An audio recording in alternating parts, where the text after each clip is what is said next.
The shuttle's landing ramp hissed open, releasing a puff of frost into the thin, alien atmosphere of Krylos 4, the university's designated wilderness training planet.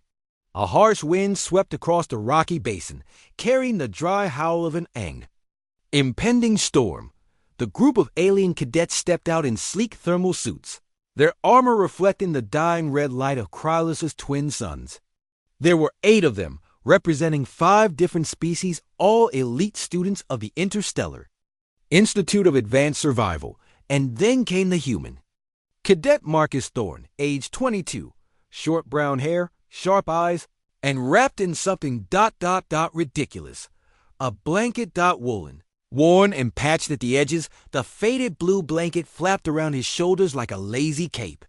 He looked like a man preparing for a nap, not a survival exercise on one of the coldest moons in the outer verge. The alien students burst into laughter. Primitive comfort cloth, snorted Ixalan, a serpentine student from the Thraxis system, his 3 tongues flicking with amusement. Is he planning to cuddle the cold away? Chuckled Filari, a bird-like Jotari, clicking her beak. Even the silent Xat, a crystalline being that rarely spoke, emitted a low vibrational hum that translated into a sarcastic, "How quaint." Marcus said nothing. He just smiled, pulled the blanket tighter around his shoulders, and stepped onto the frost-covered ground. The instructor's voice crackled through their neural coms. "Cadets, your task. Survive 72 hours on Krylos 4 without returning to base. Temperatures will drop significantly once the sun set. Shelter, food, and heat sources must be created with what you have. Good luck. Come silence begins now." And then silence stopped by sunset. The aliens had constructed various shelters using the terrain and their advanced gear. Ixalan melted snow into hex steel panels. Filari wove a dome from carbon thread netting. The others deployed collapsible pods from their kits. Marcus, meanwhile, had wandered into a shallow cave. No tools, no heater, no exosuit. Just a blanket, his wits, and his backpack. The aliens observed him from afar with a mix of amusement and pity. Some even took vids for later entertainment. That night, Krylos 4 plunged into darkness. And then it happened. The temperature fell to minus 80 degrees Celsius. By morning, the situation had changed drastically. Filari's dome had shattered from frost. Contraction. Ixalan's panels froze shut.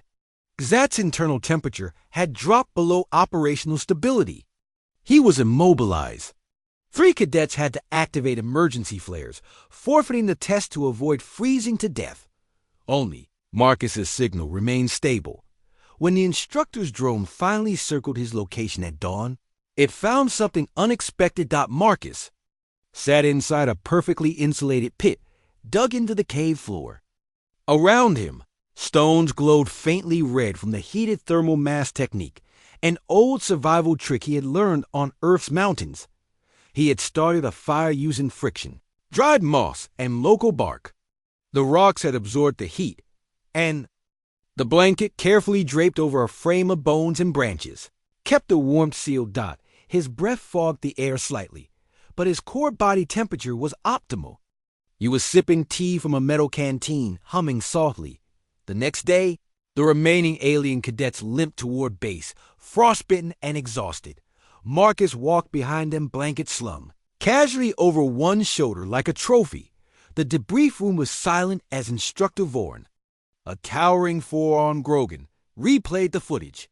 Laughter, mockery, then the temperature drop, then screaming, then emergency flares, then, "Marcus, explain," Vorn demanded. Marcus shrugged. "Blanket belonged to my grandfather. Old Earth. Wool holds heat better than most synthetics. I figured Krylos would get cold. Read the climate data before we left. You also use primitive fire starting. No plasma tools?" "Nope. Just sticks and patience. My planet has places colder." "Then this. We figured it out a long time ago." There was silence. The alien cadets stared at him, not with ridicule this time, but something closer to the respect. Or perhaps awe. Even Xat buzzed a quiet. Human resourcefulness. Noted. Later, when the cadets returned to their dorms, a message circulated through the Institute network: never underestimate a human with a blanket.